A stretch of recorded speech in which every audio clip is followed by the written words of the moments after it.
Hey everybody, Jason here with Skeleton Key Tactical. I'm up in Idaho working with the Alien Gear holsters guys.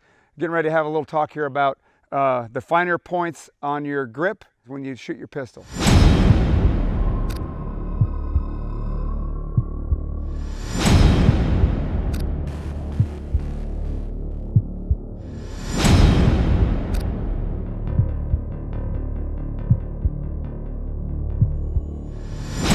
Let's talk a little bit more detail about our grip. A couple things that we need to discuss very specifically. So when we say we're building the grip from the same place right here, and we present the gun out, when it gets out to where we want to aim and make the shot, the ability to make follow-up shots is dependent on our recoil control device, our left hand or your non-shooting hand, and that's how I refer to it usually. Is this hand runs the gun, this hand controls the recoil.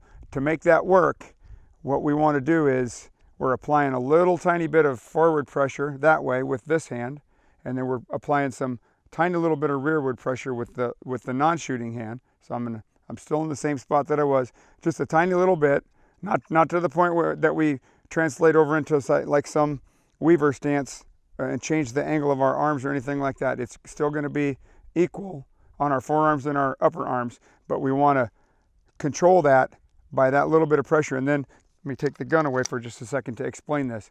As the two hands come together, we're going to take this hand and we're going to, everybody says, well, I got to squeeze it together. And the understanding with most people is that actually manifests itself a lot of times to people want to go squeeze and go like this.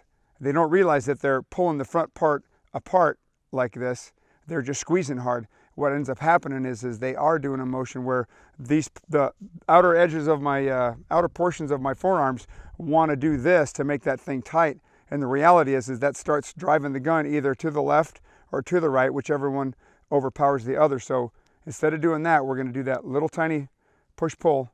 And then this hand, the recoil control hand, the non-shooting hand, imagine that you're trying to take this line of your knuckles right here, these, not the knuckles that you punch somebody with, but the next row down. We're going to take those and we're going to drive them in the shortest distance possible to the base of our palm right here under our thumb, and it's going to look like this.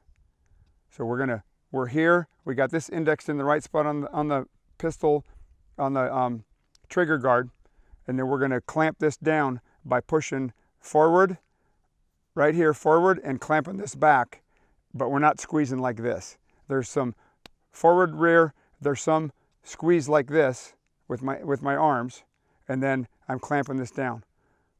Okay, does that make sense? The other part is when I say we're clamping this together this way, okay, into each other, don't think that you're going to do this with tightly squoze up hands. Okay, that's my technical term, squoze up. I'm not going to do that with squoze up hands right here and then let all my arms, forearms, upper arms, abdomen, chest, everything else is not all back here flaccid, and then I hope to be able to shoot my pistol well. All of this stuff is tight, and I got that really good grip on my pistol. Okay, so I'm here, and it's going to look like this.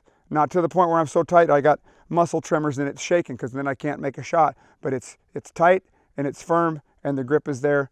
This one runs the gun, this one controls the recoil, and that's what that looks like. Hope that helps you guys. Thanks for watching. Appreciate your time today. You can follow us on YouTube. You can go to aliengearholsters.com to see more.